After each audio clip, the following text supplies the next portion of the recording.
Romeo उसका 6 अध्याय, Romeo उसका 6 अध्याय, उसका हम 15 से लेकर 19 पद तक बारी बारी पढ़ेंगे। रोमियो 6 अध्याय और उसका 15 से लेकर 19 पद तक बारी बारी पढ़ेंगे। तो क्या हुआ, क्या हम इसलिए पाप करें कि हम व्यवस्था के अधीन नहीं वरन अनुग्रह के अधीन हैं? कदापि नहीं।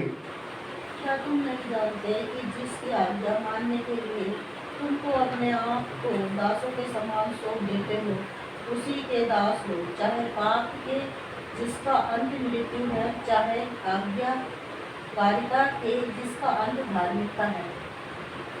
परंतु परमेश्वर का धन्यवाद हो कि तुम जो पाप के दास थे अब मन से उस उद्देश्य के मानने वाले हो गए जिसके सांचे में ढाले गए थे, और पाप से छुड़ाए जाकर धर्म के दास हो गए।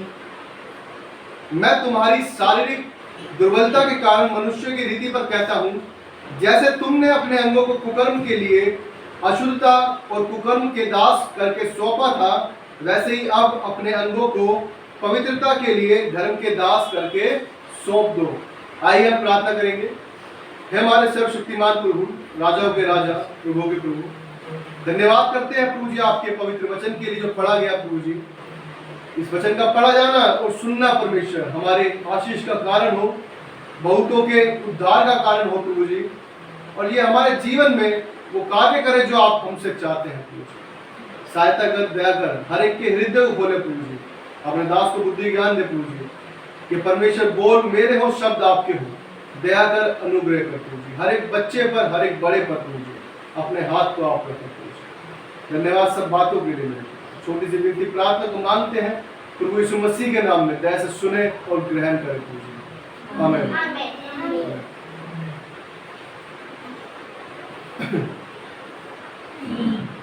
यहाँ हम वचन में देखते हैं, वचन का लिखने वाला कहता है, तो क्या हुआ, क्या हम इसलिए पाप करें कि हम व्यवस्था के अधीन नहीं वरन अनुग्रह के अधीन हैं? वचन बताता है कदापि नहीं। आज क्या देखा जाता है, बहुत से विश्वासी या बहुत से लोग क्या कहते हैं कि परमेश्वर तो अनुग्रहकारी है और वो क्षमा कर देगा, इसलिए उन लोग क्या कहते हैं वो कि कोई नहीं, गलती कर दी कोई बात नहीं, परमेश्वर क्षमा कर देगा। कोई नहीं, पाप हो गया हमसे, परमेश्वर क्षमा कर देगा। वो जानते हैं और जानबूझकर क्या है, पाप करते रहते हैं। क्यों? क्योंकि वो जानते हैं परमेश्वर अनुग्रहकारी है, वो अनुग्रह करेगा। तो क्या हमें ऐसा करना चाहिए? यदि हमारे माँ बाप हमारे गलती करने पर हमें क्षमा कर छोड़ देते हैं, तो क्या हम उनके इस प्यार का गलत फायदा उठाएं? क्या हमारे माँ बाप हमसे जो इतनी महंगी चीज वो लेकर आए थे और हमसे गिरकर टूट जाती है और वो आकर एक मार भी देते हैं हमें, मान लीजिए, और फिर बाद में गले लगाते हैं और कहते हैं बेटा आगे से मत करना, नुकसान होता है। तो फिर उस केस में क्या करेंगे कि परमेश्वर, पापा ने तो मुझे क्षमा कर दिया था, परमेश्वर ने तो मुझे, ऐसे ही हम कहते हैं परमेश्वर ने हमें क्षमा कर दिया था, ऐसे ही हम कहेंगे पापा ने क्षमा कर दिया था, कोई बात नहीं, फिर भी हम क्या रहेंगे, लापरवाह। पापा तो क्षमा कर ही देते हैं, तो क्या होगा, कुछ और टूट गया तो कोई बात नहीं, हम फिर क्षमा कर देंगे पापा। वचन बताता है कदापि नहीं, हमें ऐसा कभी नहीं करना। यदि परमेश्वर ने हमें अनुग्रह के द्वारा, उस अपने लहू के द्वारा बचा लिया है, तो इसका मतलब ये नहीं कि हम पाप को करते रहे, कि कोई बात नहीं, पाप कर दे तो क्या हो, परमेश्वर हमें क्षमा कर देगा। यीशु मसीह मरा इसलिए था कि हमें छुड़ा ले, यीशु मसीह मरा इसलिए था, इसलिए लहू बहाया था कि हमारे पापों को शुद्ध कर दे। तो हम क्या करें, क्या पाप करते रहे? नहीं, क्योंकि सांसारिक माता पिता भी एक समय के बाद क्या करते हैं, फिर वो छोड़ देते हैं उसके हाल पे, क्या करते हैं, रहने दो, इसे समझ में नहीं आने वाला। हमने बहुत बार सुना होगा, बहुत से माँ बाप क्या कहते हैं, इसको समझ में आने वाला, इसको छोड़ दे इसके हाल पे, कोई दिक्कत नहीं, करने दे इसको जो कर रहा है। करने दे जो कर रही है।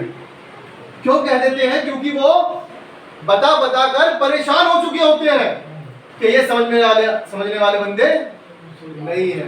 ये छोड़ दो, परमेश्वर के हाथ, परमेश्वर जैसे करेगा करने दो इसको, जो कोई छोड़ दे इसको जो कर रहा है। बहुत माँ बाप बहुत बार परेशान हो जाते हैं क्योंकि उनके बच्चे सुन के राजी नहीं होते। उनके बच्चे क्या है, अपनी चाल चलन पर दृष्टि नहीं करते, अपने माँ बाप के अनुसार नहीं चलते। किसके अनुसार चलते हैं? अरे मेरी सहेली के माँ बाप तो कुछ भी नहीं कहते, आप ही टोकते रहते हो बार बार। मेरे माँ बाप की क्या है, मेरी सहेली के माँ बाप तो बिल्कुल नहीं टोकते और आप ही बार बार रोक टोक करते रहते हो। लेकिन उसके माँ बाप चाहे उस पर गौर करते हो ना करते हो, लेकिन उनको क्या दिख रहा है कि उनके माँ बाप नहीं टोकते। यदि हमारे माँ बाप हमें टोकते हैं तो हमारे भले के लिए टोकते हैं। इसलिए वो कह रहा है कि उसके अनुग्रह को हम व्यर्थ न जाने। अगर उसने वो अनुग्रह दिया है, उस पिता ने अपने पुत्र को इस धरती पर भेजा है कि वो हमारे पापों के लिए मर जाए, हमारे लिए अपना लहू बहा दे, हमारे लिए अपने उस कोड़ों की मार को सहा, अपने ऊपर थुकवाया कि हम हर बात से बच जाएं, हम पर लज्जा ना आए। क्या थुकवा सकते हैं हम अपने मुंह पर? क्या हमें कोई चाटा मार दे क्या हम चुपचाप खड़े हो जाएंगे? क्या कोई हमें कोड़ा मारे क्या हम बर्दाश्त कर लेंगे? या हमारा हाथ काट कर खून निकालने लग जाए, कोई खून निकलवा लेगा? कोई कुछ नहीं करेगा। क्यों नहीं करेगा? क्यों नहीं करेगा? क्योंकि दर्द होगा। किसी को अपनी बेइज्जती पसंद नहीं आती, लेकिन यीशु मसीह हमारे लिए उस लज्जा को सह लिया, उसने अपने ऊपर थुपा लिया, चाटे खा लिए, उसने कांटों का ताज पहन लिया। जो राजाओं का राजा और प्रभुओं का प्रभु है, उसने कांटों का ताज सर पर पहन लिया और उस कांटों के ताज को दबाया गया। आप सोच सकते हैं कितना दर्द हुआ होगा। एक कांटा छुप जाए तो कैसे हम चिल्लाते हैं, मम्मी निकाल दे, पापा निकाल दे, सब निकाल दो। और आखिर कैसे निकालते हैं? आराम से निकालना, आराम से। दर्द होगा एकदम, आराम से निकालेंगे तो माफ करके तो निकाल देते हैं। वैसे ही सोचिए उस परमेश्वर को, उसने अपने पुत्र को भेज दिया। किस लिए? कि हमारे जो ताड़ना है वो खुद सह ले। हमारे पाप ऐसे थे कि वो हमें सजा सहनी थी, लेकिन किसने सहली? यीशु मसीह ने। उस कांटों को सोचिए जब कुछ करते होंगे, किस तरह करते होंगे सब। वो कोड़ा पड़ता हुआ कैसे पड़ता होगा, कैसे वो क्रूस को उठाकर चल रहा था। कितनी भयानक ताड़ना उसने सही हमारे लिए। यदि हम उसको सोचें, यदि हम यीशु मसीह को थोड़ी देर के लिए छोड़ दीजिए, सोचिए मैं उस जगह पर हूं, उस जगह पर मैं हूं, सोचिए कैसे क्या करेंगे? क्या चल देंगे क्रूस उठाकर? क्या कोड़ों की मार को सहने के लिए तैयार हो जाएंगे हम? क्या हम उस क्रूस पर लटकने के लिए तैयार हो जाएंगे? हाथ पैरों में कीले ठुकवाने के लिए तैयार हो जाएंगे? इतना कुछ सहा, लेकिन फिर भी हम क्या कहते हैं? उसका अनुग्रह व्यर्थ समझते हैं, बार बार पाप करते हैं, बार बार पाप करते हैं। कोई बात नहीं, परमेश्वर क्षमा कर देगा, परमेश्वर क्षमा कर देगा, वो दयालु है, वो तो ऐसा है वैसा है, सब कुछ हम कह देंगे। लेकिन क्या है? पाप करना नहीं छोड़ेंगे, पाप करना नहीं छोड़ेंगे। क्यों? क्योंकि वो हमें अपनी ओर खींचता रहता है। हमने पढ़ा, यहाँ पर लिखा है 6 अध्याय 15 से लेकर हमने 19 पद में जैसे देखा, लिखा है, क्या तुम नहीं जानते कि जिसकी आज्ञा मानने के लिए तुम अपने आप को दासों के समान सौंप देते हो, उसी के दास हो, चाहे पाप के जिसका अंत मृत्यु है, चाहे आज्ञाकारिता के जिसका अंत धार्मिकता है। आपके ऊपर डिपेंड है किसको सौंपना चाहते हो, आपके ऊपर डिपेंड है। यदि आप पाप के अधिकार में चलेंगे तो किसको पाएंगे? मृत्यु को। यदि आप पाप को, उस शैतान को अपने आप को सौंपते हैं तो आप मृत्यु को पाएंगे। लेकिन अपने आप को परमेश्वर को सौंपते हैं तो क्या पाएंगे? धार्मिकता। और जो धार्मिकता पाएगा वो क्या है? परमेश्वर की क्या है? राज्य के वारिस होंगे। जो अपने आप को परमेश्वर को सौंप देते हैं, परमेश्वर के अनुसार चलते हैं, वो क्या है, उस राज्य में प्रवेश करेंगे जिसके लिए हमें परमेश्वर ने मोल लिया है। लिखा है, परंतु परमेश्वर का धन्यवाद हो कि तुम जो पाप के दास थे अब मन से उस उद्देश्य के मानने वाले हो गए जिसके सांचे में ढाले गए थे, जिसके लिए आप बनाए गए थे, जिसके लिए आप तैयार किए गए थे। यदि हम अपने आप को मसीह को सौंप देते हैं तो इसका मतलब हम उस सांचे में क्या है, फिर ढल गए हैं, फिर हम उस सांचे में आ गए हैं। हम उसके जैसे जैसा उसने चाहा था वैसा उसके अनुसार बन गए। लेकिन क्या हम ऐसे चलते हैं? क्या हम ऐसे चलते हैं?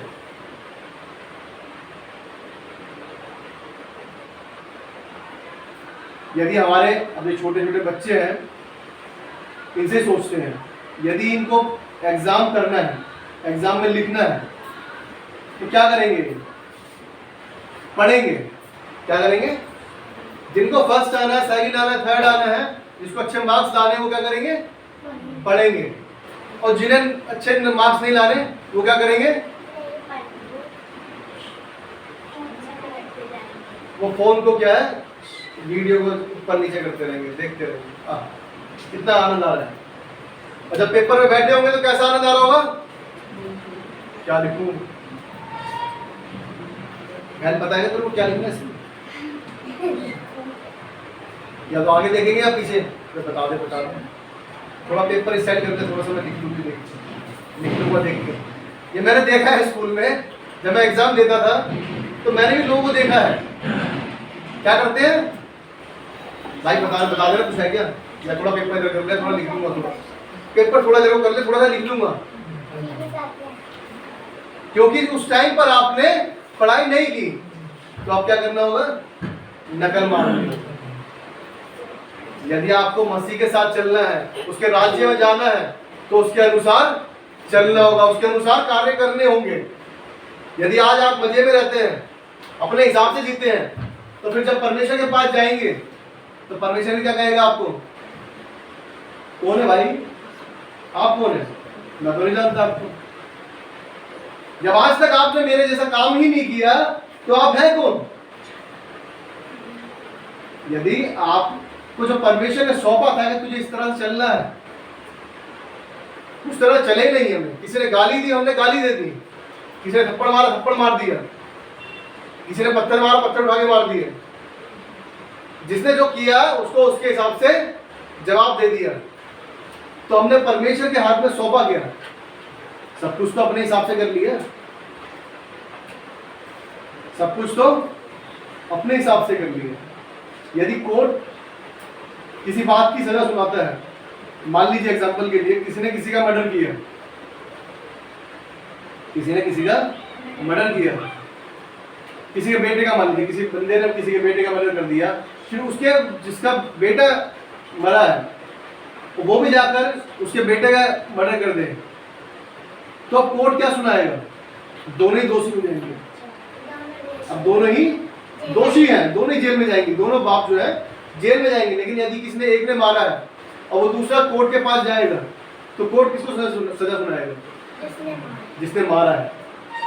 जिसको जाना था वो तो चला गया, जिसने मारा है उसने गलत किया, उसको सजा मिली, लेकिन उसने न्याय क्या है अपने हाथ में नहीं लिया, उसने उस कोर्ट में दिया।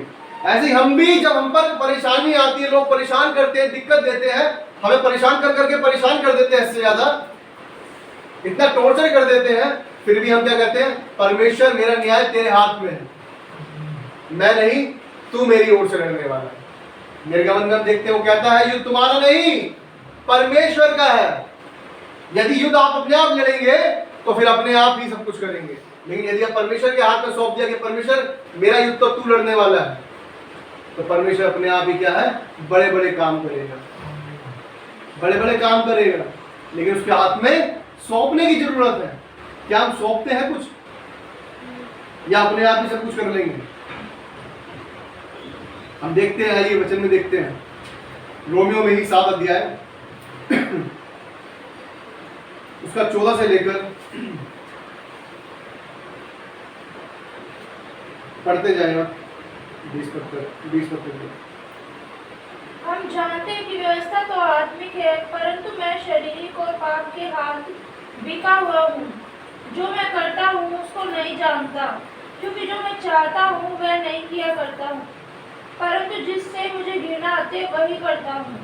यदि जो मैं नहीं चाहता वही करता हूँ, तो मैं मान लेता हूँ कि व्यवस्था भली है। तो ऐसी दशा में उसका करने वाला मैं नहीं, वरन पाप है जो मुझ में बसा हुआ है। क्योंकि मैं जानता हूँ कि मुझ में अर्थात मेरे शरीर में कोई अच्छी वस्तु वास नहीं करती। इच्छा तो मुझ में है, परंतु भले काम मुझसे बन नहीं पड़ते। क्योंकि जिस अच्छे काम की इच्छा मैं करता हूँ वही तो नहीं करता, परंतु जिस बुराई की इच्छा नहीं करता वही करता हूँ। अतः यदि मैं वही करता हूँ जिसकी इच्छा नहीं करता, तो उसका करने वाला मैं नहीं रहा, परंतु पाप जो मुझ में बसा हुआ है। परंतु मैं ना रहा, परंतु जो पाप जो मुझ में बसा हुआ है। पाप बसा कैसे रहेगा? पाप बसा कैसे रहेगा? जब हम बुरी बातों को छोड़ते नहीं, उन बातों को छोड़ते नहीं जो गलत है, उसे अपने अंदर रखे रखते हैं। बहुत बार देखा होगा, बहुत से लोग क्या कहते हैं, जब बीड़ी सिगरेट को लगा लो या गलत चीजों को देखने के लिए लगा लो, क्या कहते हैं, हमसे छूटती नहीं, हमसे छूटती नहीं, क्योंकि वो कहीं ना कहीं तुम्हारे मन में बसी हुई है। वो चीज कहीं ना कहीं आपके घर में रखी हुई है, रहती है।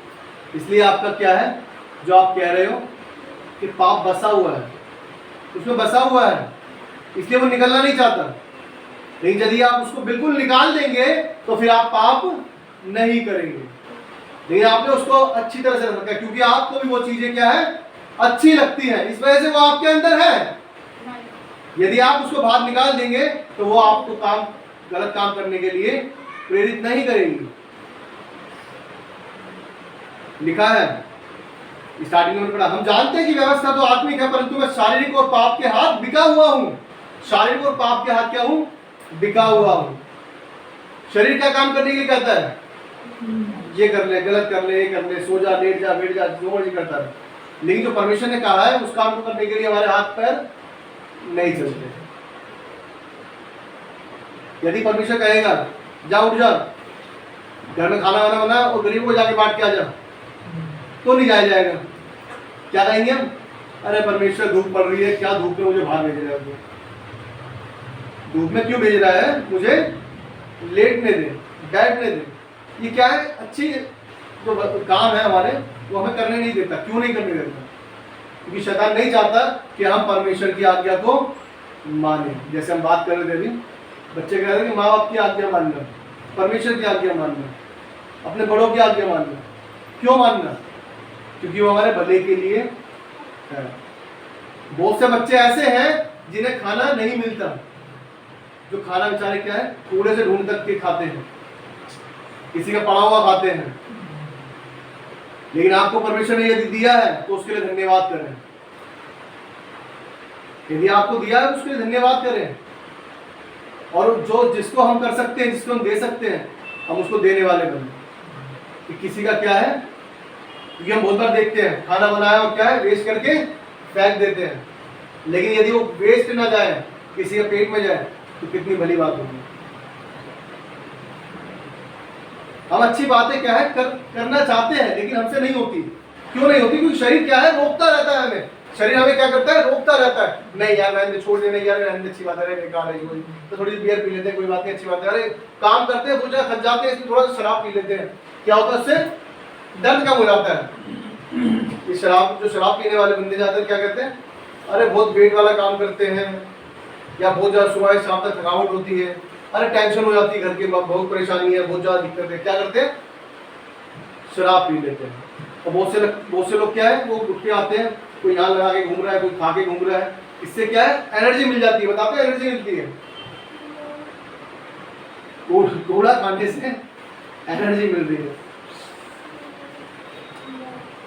जो कूड़े की गाड़ी जाती है, बहुत बार कूड़ा लेने आती है, उसके पास 1 मिनट नहीं खड़े हो सकते आप, उसके पास 1 मिनट नहीं खड़े होते, क्योंकि इसमें बड़ी गंदी स्मेल आती है।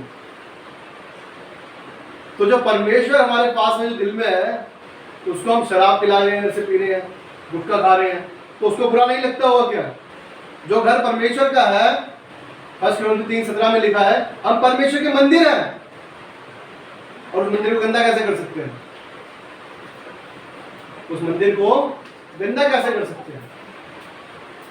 लिखा है, आगे पढ़ते हैं हम, जो मैं करता हूं उसको नहीं जानता, क्योंकि जो मैं चाहता हूं वो नहीं किया करता, परंतु जिससे मुझे घृणा आती है वही करता हूं। क्योंकि कहीं ना कहीं आपके दिल में क्या है, वो बसा हुआ है, वो आप उसको निकालना नहीं चाहते हैं, इसलिए क्या करते हैं आप? वैसा ही जीवन जीते हैं जैसा आप खुद चाहते हैं, जैसा परमेश्वर चाहता है वैसा नहीं। आगे लिखा है 18 में लिखा है, क्योंकि मैं जानता हूं कि मुझ में अर्थात मेरे शरीर में कोई अच्छी वस्तु वास नहीं करती। इच्छा तो मुझ में है, परंतु भले काम मुझसे बन नहीं पड़ते। जो अच्छे काम है क्या है, मुझसे हो नहीं पाते। इच्छा तो होती रहती है, कर दूं कर दूं कर लूं कर लूं, इच्छा तो तैयार कर रही है, परमेश्वर दिमाग में डाल रहा है, परमेश्वर को कह रहा है, हृदय में डाल रहा है कि करो करो करो करो, लेकिन क्या है, आपको शरीर जाने नहीं देता उस जगह। शरीर क्या करता है, आपको रोके रखता है, रोके रखता है। क्यों रोके रखता है? कि यदि आप तुम आज परमेश्वर के पास चले गए तो परमेश्वर का क्या है, कार्य करने लग जाओगे। आप परमेश्वर के लिए लोगों को बचाने वाले बन जाएंगे। आप परमेश्वर के लिए लोगों को, जो नरक में जाने वाले हैं, जो पापों में जाने वाले हैं, जो उस दलदल में पड़े हुए जो कीचड़ है पाप की, उससे निकालने वाले बन जाओगे। और शैतान ये नहीं चाहता। लिखा है 24 रोमियो 7 का 24 और 25 में लिखा है, मैं कैसा अभागा मनुष्य हूं, मुझे इस मृत्यु की देह से कौन छुड़ाएगा। हमारे प्रभु यीशु मसीह के द्वारा परमेश्वर का धन्यवाद हो। इसलिए मैं आप बुद्धि से तो परमेश्वर की व्यवस्था का, परंतु शरीर से पाप की व्यवस्था का सेवन करता हूं। कौन बचाएगा? यीशु मसीह के द्वारा, परमेश्वर का धन्यवाद। इसलिए मैं आप क्या है, बुद्धि से तो परमेश्वर की व्यवस्था का, बुद्धि से तो मैं परमेश्वर की व्यवस्था के अधीन चल रहा हूं, लेकिन क्या है, शरीर से क्या कर रहा हूं, पाप की व्यवस्था का सेवन कर रहा हूं। क्योंकि हमारा शरीर जो है, ये हम सच में सब जानते हैं, हमारा शरीर क्या करता है, बार बार हमें निर्बल बनाता है। कभी निर्बल बनाएगा, कभी लेजी बनाएगा, आलसी बनाएगा। इसलिए कि हम पढ़े पढ़े अपना समय बिता दें। बहुत बार हम सोएंगे, सुबह उठेंगे 10 बजे, अरे 10 बज गए, पूरा दिन ऐसे निकल जाएगा। लेकिन यदि आप सुबह के 5 बजे जगें, 4:30 बजे जगें, 5-4 बजे जगें, तो कितना बड़ा समय आपके पास है। आपको ऐसा लगेगा मैंने सब कुछ कर लिया और फिर भी मेरे पास कितना समय है। लेकिन हमारा शरीर क्या करता है, हमें वो करने नहीं देता, क्योंकि हमें सोते सोते अलार्म बजा, बंद कर दिया, लेट गए, अलार्म बंद किया, लेट गए। और अगर हम उठ भी गए, उठने की कोशिश करी भी, तो थोड़ा सा और लेट लेते हैं, थोड़ा सा और लेट जाते हैं। क्यों? क्योंकि शरीर चाह रहा है, ये शरीर चाह रहा है। आत्मा तो कह रही है, प्रभु तो कह रहा है बार बार उठ जा उठ जा उठ जा, लेकिन हम नहीं उठेंगे। अभी थोड़ा सा और शरीर को क्या है, आराम देना है। ऐसे ऐसे लोग हैं जो 3-3, 4-4 घंटे ही सोते हैं पूरे दिन में, लेकिन उनके पास एनर्जी पूरी रहती है। क्यों रहती है? क्योंकि वो परमेश्वर से मांगते हैं, क्योंकि वो परमेश्वर के चरणों में रहते हैं। चाहे मैं हूं या आप हो, कोई भी क्यों ना हो, यदि हम जैसा करते हैं वैसे ही हमें क्या है, परमेश्वर देता है। जो सोता है वो खोता है, जो सोता है वो क्या है, खोता है।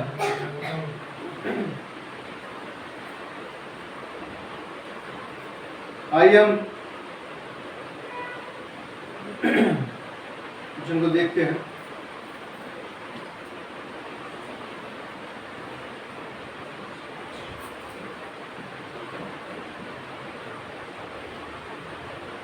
रोमियो 8:28 में देखते हैं हम, इधर इस तरह से लिखा है, हम जानते हैं कि जो लोग परमेश्वर से प्रेम रखते हैं उनके लिए सब बातें मिलकर भलाई को ही उत्पन्न करती हैं, अर्थात उन्हीं के लिए जो उसकी इच्छा के अनुसार बुलाए गए हैं। यदि हम अपनी बीमारियों को, परेशानियों को, दिक्कतों को, संकटों को क्या बना लेंगे, परमेश्वर से बड़ा बना लेंगे, तो वो हमारे लिए नुकसानदायक। लेकिन यदि हमारे साथ जो कुछ भी होता है, हमारे एक बात में परमेश्वर को धन्यवाद करेंगे, तो सब बातें मिलकर जो भी बातें हों क्या करेगी, उत्पन्न भलाई को उत्पन्न करेगी। क्योंकि परेशानी, संकट, बीमारी, हर एक बात कुछ समय के लिए हो सकती है, हमेशा के लिए। क्योंकि बाइबल बताती है कि उसके कोड़े खाने से हम क्या है, चंगे हो गए। वो हमारे लिए कंगाल बना कि हम धनी हो जाएं, वचन बताता है। लेकिन क्या हम उस बात पर विश्वास करते हैं, या किसी और बातों पर विश्वास करते हैं? किस बात पर विश्वास करते हैं?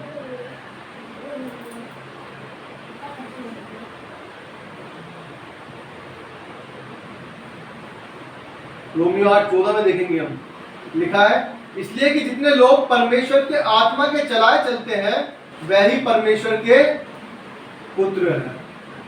जो उसके आत्मा के अनुसार चलाए चलते हैं, हर एक नहीं है उसका पुत्र। कि यदि हम कहें कि हम परमेश्वर के पुत्र हैं, हर एक चर्च में बैठने वाला, हर एक परमेश्वर का नाम लेने वाला जरूरी नहीं परमेश्वर का पुत्र है।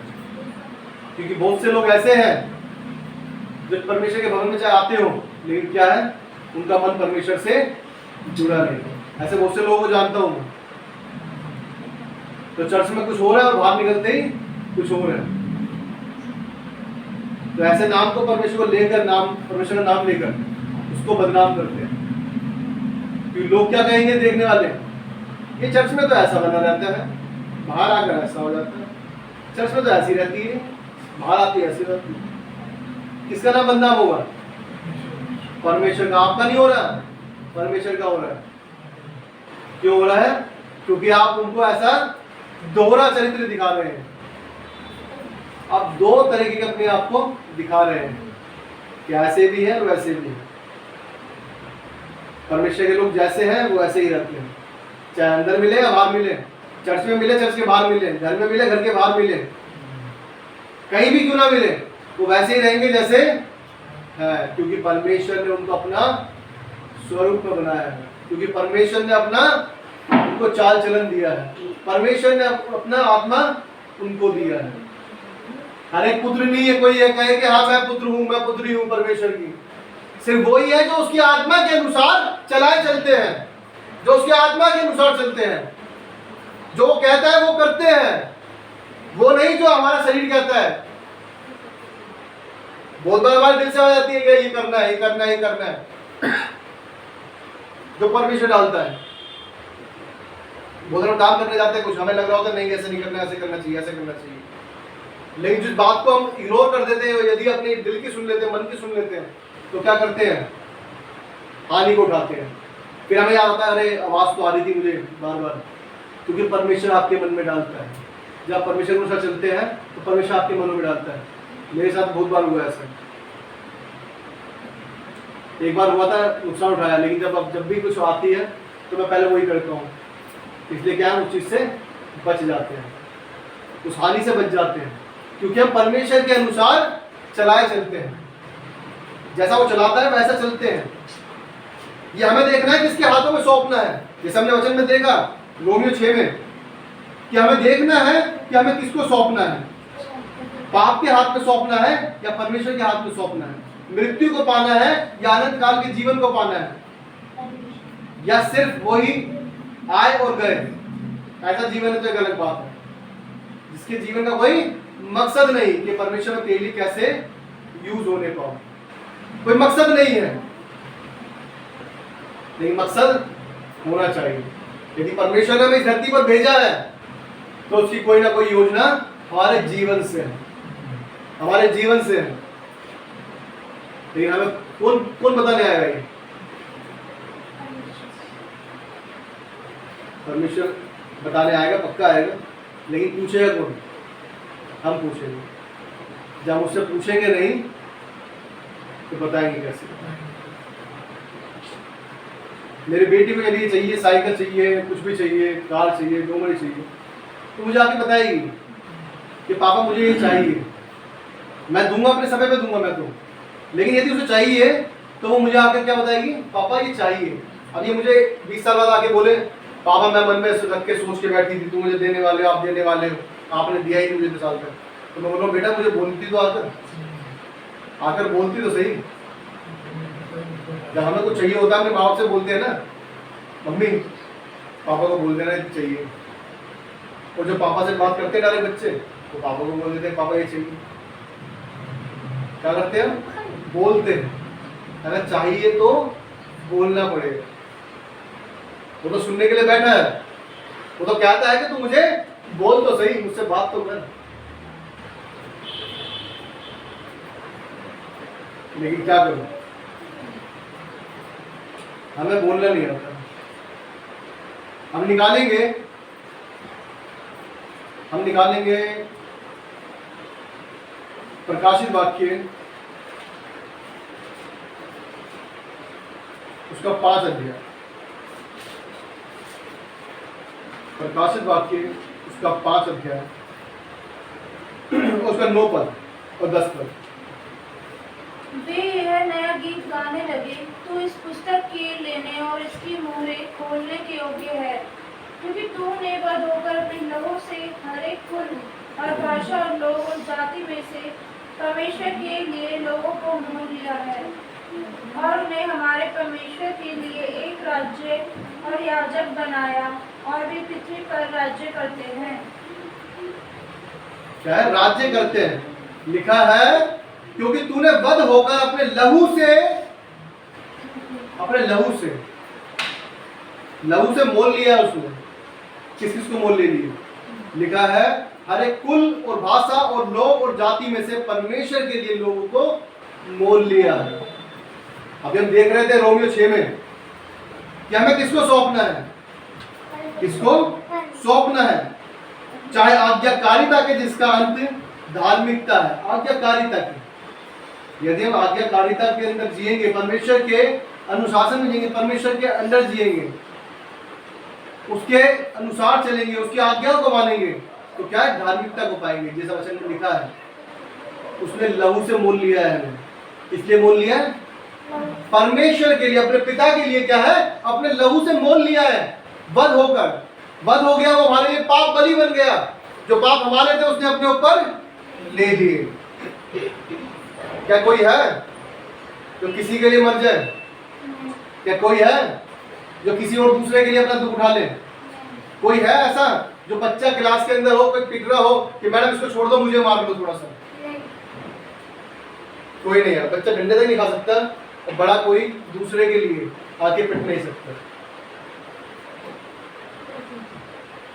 लेकिन परमेश्वर क्या है? अपने पुत्र को भेजा, जो क्या है? हमारे लिए वध हो गया, जो हमारे लिए वध हो गया, और उन्हें हमारे परमेश्वर के लिए एक राज्य और याजक बनाया, और वो पृथ्वी पर क्या है? राज्य करते हैं। क्या करते हैं? राज्य करते हैं। कितनी अद्भुत बात है। परमेश्वर प्रेम करता है हमसे, इसलिए उसने हमें मोल ले लिया कि हम बचाए जाएं। वो चाहता है कि हम बचाए जाएं, वो नहीं चाहता कि हम नाश हो जाएं। लेकिन क्या हम नाश होने के लिए आए हैं या अनंत काल के जीवन के लिए आए हैं? हमने ये देखा परमेश्वर ने हमें मोल लिया है। आइए हम देखेंगे उत्पत्ति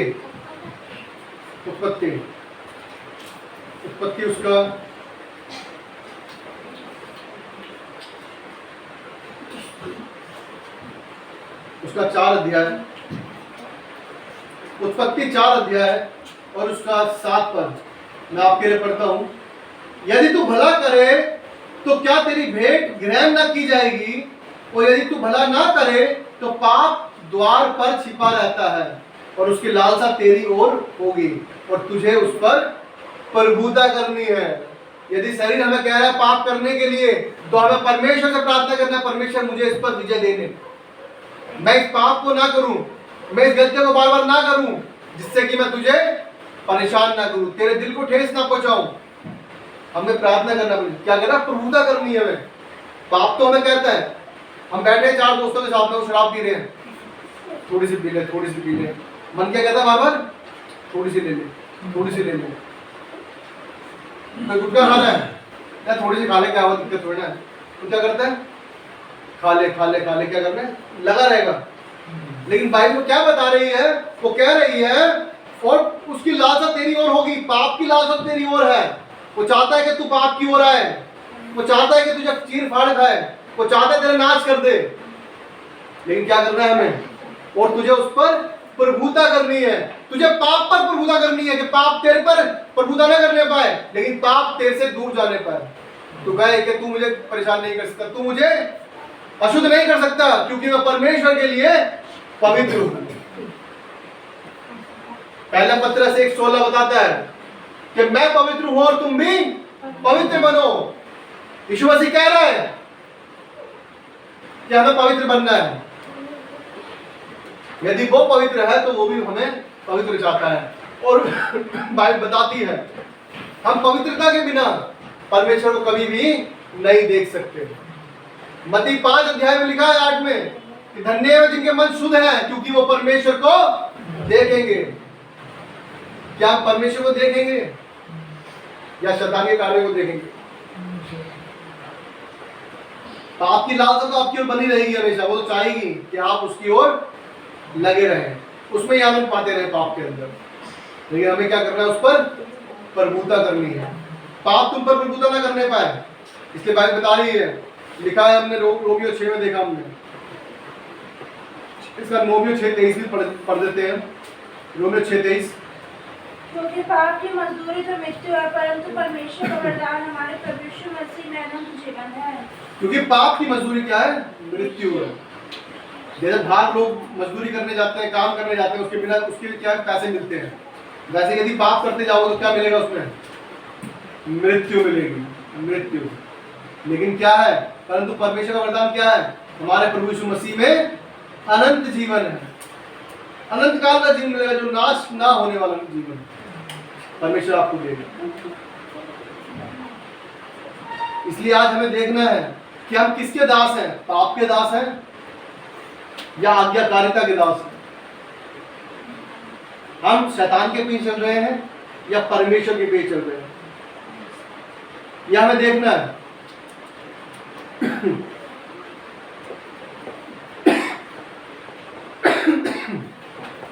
क्योंकि परमेश्वर चाहता है कि हम परमेश्वर के साथ राज्य करें। यदि हमें सिर्फ यही का जीवन चाहिए, सिर्फ संसार का, तो हम जैसा चाहते हैं वैसा जी सकते हैं। लेकिन यदि हमें परमेश्वर के साथ राज्य करना है तो परमेश्वर की आज्ञाओं में चलना होगा। तो आइए हम आराधना में जाएंगे और परमेश्वर का वचन पढ़े जाने और सुने जाने पर बहुत आशीष हो हमें। आइए हम आराधना में जाएंगे। आराधना के बाद बच्चे सुंदर स्कूल में जाएंगे।